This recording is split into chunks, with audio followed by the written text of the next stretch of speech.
Bonjour, bienvenue dans ma bibliothèque. Nous sommes à Montréal le 17 mars 2013. Mon nom est Bruno Lalonde. Alors aujourd'hui, je vous offre un texte de mon cru sous la forme aphoristique, forme que j'aime beaucoup. Un texte un peu décousu, mais où on peut y lire en filigrane le thème du courage. Un thème extrêmement privé parce que le courage, que pouvons-nous en dire? C'est facile pour chacun d'entre nous d'en faire l'éloge, mais qu'en est-il dans les situations où il nous faut faire preuve de courage? Heureusement pour nous, cela n'arrive pratiquement jamais.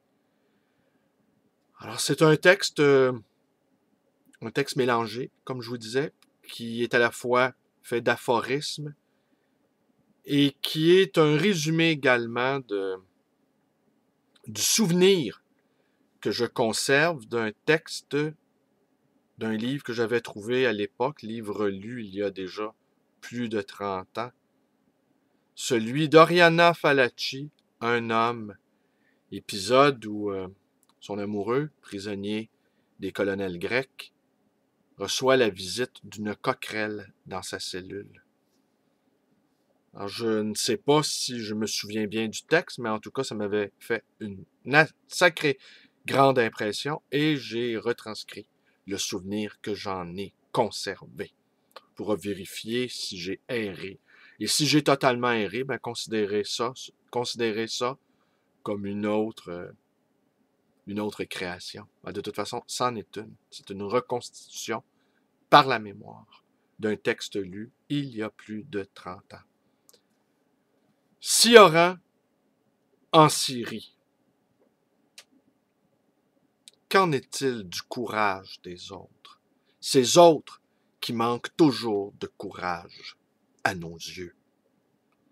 Est-il possible de se délester d'un seul geste ou même d'une seule parole, tout le poids accumulé de toutes ces menues lâchetés qui empoussièrent nos vies?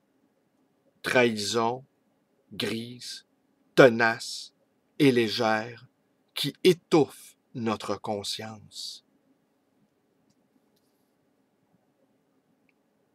Sans l'acceptation de ces petites lâchetés, nous serions tous morts depuis longtemps. Et les occasions de faire preuve de courage, d'un authentique courage, ne courent pas les rues, heureusement pour nous.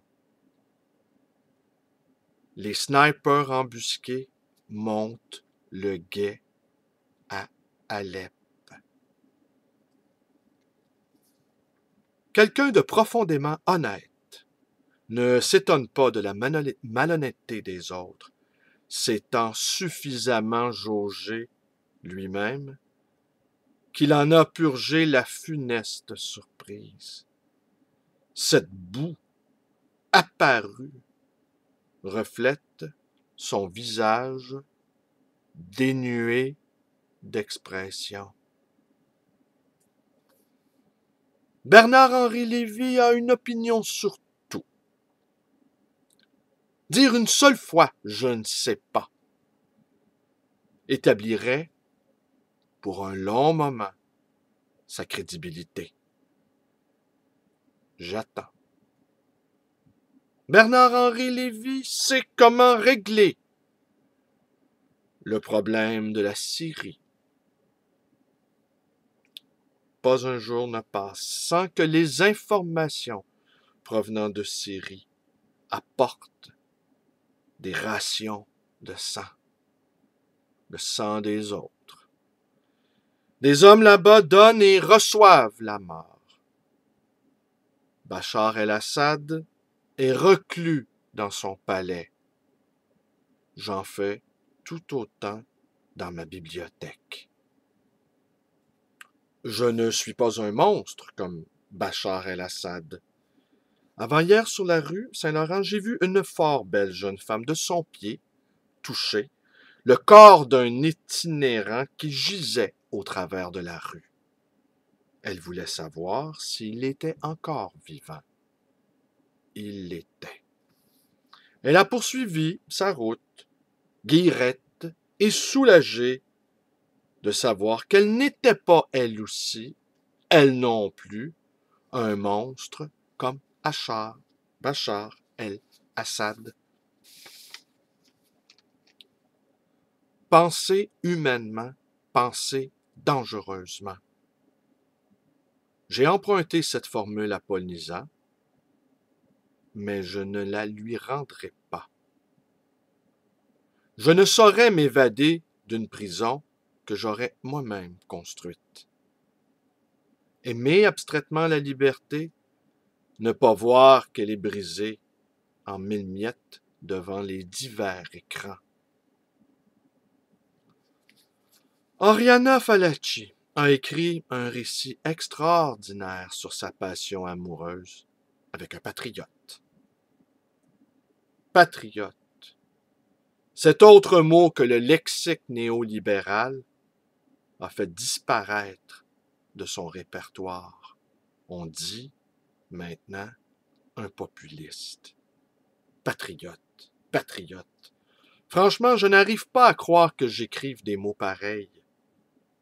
Dissident, insurgé, révolté. Panagoulis les aurait également, sans doute, récusés. Panagoulis qu'on a torturé dans les prisons grecques. Un homme qui a connu l'expérience de la torture s'exprime toujours avec la précision d'un chirurgien. La plus grande des tortures, c'est de ne plus avoir les mots pour dire sa souffrance. Mettre des mots sur sa souffrance, comme un onguent. Si l'homme n'a pas choisi ses mots, eux, sont toujours bien choisis. Est-il possible de se délester par une seule parole, d'échapper par un seul mot devant la décharge électrique que l'on s'apprête à appliquer sur les testicules rasés? Qu'en pense Bernard-Henri Lévy? Dans Un homme, Oriana Fallaci nous fait le récit donc de sa passion amoureuse avec Panagoulis. Je vous résume de mémoire le passage qui m'avait tant frappé. Panagoulis, le corps éreinté par les diverses tortures, le dos au mur, les jambes allongées. Une coquerelle s'est approchée de ses pieds, une plantureuse coquerelle. Avec le peu d'entrain qu'il lui restait, il a tenté de la chasser.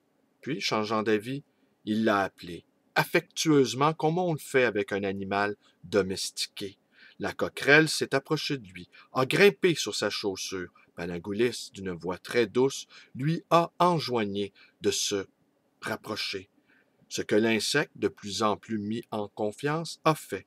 Il a d'abord grimpé sur le genou. Panagoulis s'est penché sur la petite créature et s'est étonné de découvrir qu'elle possédait des ailes, de magnifiques ailes.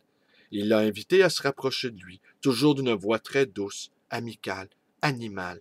L'insecte s'accrochait maintenant à ses menottes comme un patineur maladroit. La voilà qui glisse et tombe au sol. Panagoulis se met à rire, d'un bon rire d'enfant, oublieux des sévices infligés. Ce rire d'enfant, dans un corps d'homme torturé, n'a pas effarouché la courageuse bestiole. Qu'en est-il du courage des insectes? Ces insectes qui ont toujours trop de témérité à nos yeux. Comment peuvent-ils envahir ainsi nos espaces aseptisés? C'est misérable. Est-il possible d'un seul geste de se délester du dégoût que ce courage incompréhensible et répugnant provoque en nous? Oui, en les écrasant du pied. Mais Panagoulis s'est pris d'affection pour cette coquerelle qui semble s'en apercevoir. Il lui caresse le dos. Elle reçoit la caresse avec gratitude. Il pourrait presque l'entendre ronronner. Ils s'apprivoisent mutuellement. Enfin, quelqu'un est près de lui. Il pourrait lui confier combien ces nuits ont été éprouvantes, la peur au milieu de la nuit, que les gardiens s'emparent de lui et le conduisent au peloton d'exécution. Cette peur mêlée comme de l'eau à la boue, à ce courage insensé qui fut le sien, geste de courage qui d'un seul élan a soufflé toute la poussière de ses menues lâchetés accumulées tout au long d'une existence. Ce petit être qu'il aurait jugé autrefois sans aménité lui met le cœur en joie. Je ne vous raconte pas la suite, quand le gardien est entré dans la cellule de Panagoulis. La femme de Bachar el-Assad, que l'on sait fort ravissante, a lu un homme, d'Oriana Fallaci.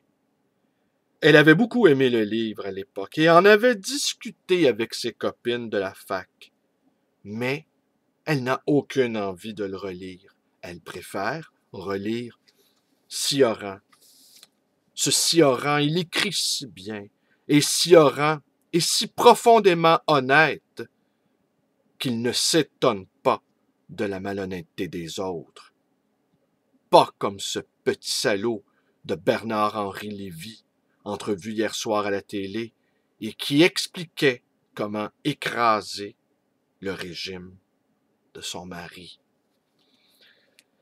Alors voilà, c'est tout pour aujourd'hui. Je vous remercie d'être avec moi. Mes vidéos vous plaisent, abonnez-vous à ma chaîne. Vous pouvez également aller visiter ma page Facebook. Vous pouvez me téléphoner à ma librairie 514-736-0999 et vous pouvez également me rendre visite à cette librairie d'occasion et d'ancien livre voyageur dans le quartier Côte-des-Neiges à Montréal. Merci et bonne journée à tous.